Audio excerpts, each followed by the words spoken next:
आगे आ जाते हैं एंटी एरिथमिक ड्रग्स पे। एंटी एरिथमिक ड्रग्स जो है ना, इसकी classification it is very important SCQ।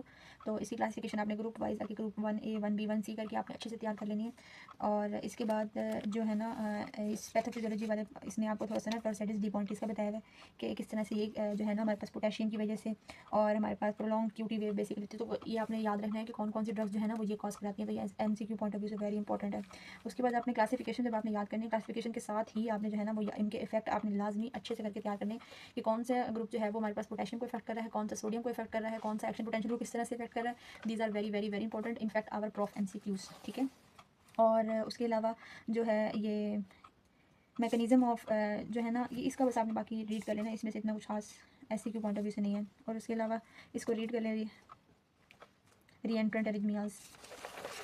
उसके अलावा यही मैंने आपको बताया कि आपको जो है ना वो सारी ड्रग्स जो सारी क्लासेस है ना उनको आपको इफेक्ट अच्छे से पता होना चाहिए कि किस किस चीज़ पे किस किस तरह से इफेक्ट है।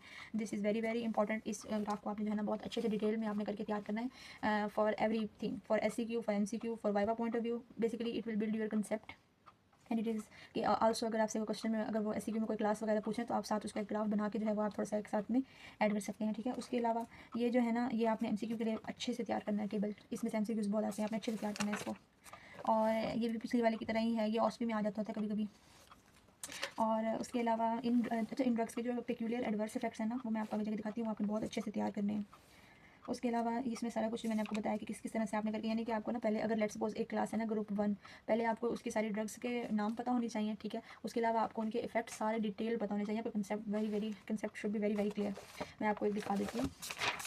लेट्स सपोज जैसे कि ये 1 ग्रुप A है ना, ग्रुप 1A है, तो आपको पहले ड्रग्स के नाम पता चलने होने चाहिए, उनका मैकेनिज्म ऑफ एक्शन पता होना चाहिए। मैकेनिज्म ऑफ एक्शन में आपको सारा बताना है किस तरह से एक्शन पोटेंशियल को, हार्ट रेट को, PR इंटरवल को, AP ड्यूरेशन को एंड रिफ्लेक्टिव पीरियड को किस तरह से जो है ना इफेक्ट करें। उसके अलावा इनके अदर इफेक्ट्स जो है ना ये वेरी वेरी इंपॉर्टेंट है, ठीक है।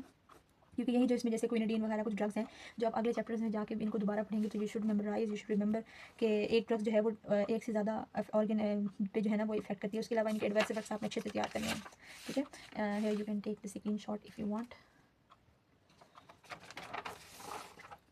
उसके अलावा इस चैप्टर में बस मेनली इतना ही है। अम्योडारोन के जो है ना adverse effect, these are literally very very very one of the most important SCQs of this chapter, ठीक है। इस चैप्टर में से या तो इसकी क्लासिफिकेशन मोस्ट इंपॉर्टेंट SCQ है या फिर उसके बाद अम्योडारोन के एडवर्स इफेक्ट, ये हमारा आई गेस मॉड्यूल में भी क्वेश्चन आया था।